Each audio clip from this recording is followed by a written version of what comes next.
Transfer ফি রেকর্ডে Neymar দ্বিতীয় খেলোয়াড় হিসেবে 1,000 কোটি টাকার অঙ্ক স্পর্শ করলেন। তবে তিনি প্রথম ফুটবলার যার ট্রান্সফারের অঙ্ক 2,000 কোটি টাকার ঘরে। শীর্ষ 5 ট্রান্সফারের রেকর্ডে তিনি বিপুল অঙ্কে পেছনে ফেলেছেন গত বছর দলবদল করা পল পগবাকে। দেখে নেব টাকার অঙ্কে ফুটবল ইতিহাসের শীর্ষ 5 দলবদল। নেইমার যখন বার্সেলোনায় এসেছিলেন সেটি ছিল 2013 সাল।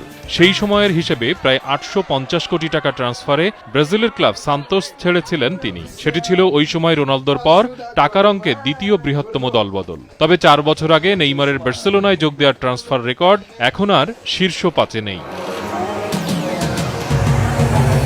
পঞ্চম স্থানে রয়েছেন গঞ্জালো হিগুয়াইন। 2016 সালে 880 কোটি টাকা ট্রান্সফার ফিতে তিনি নাপোলি ছেড়ে যোগ দেন ইউভেন্টাসে। পিপিটা ডাকনামের এই ফুটবলারের জন্য বাই আউট ক্লজে বিশাল ক্ষতিপূরণ দিতে হয় ইউভেন্টাসকে।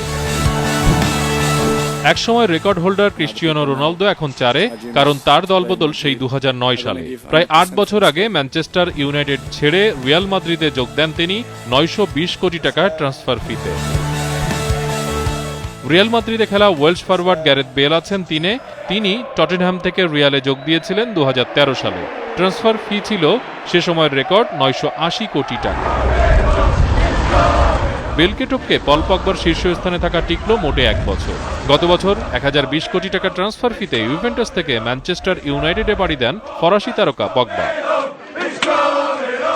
আর এবার লিওনেল মেসি লুইস সুয়ারেজের বন্ধন ভাঙা নেইমার রেকর্ড গড়লেন এমন ব্যবধানে যা নিকট ভবিষ্যতে ভাঙার সম্ভাবনা খুব কমই, কারণ পগবার চেয়ে নেইমারের ট্রান্সফার ফি যে 1150 কোটি টাকা বেশি।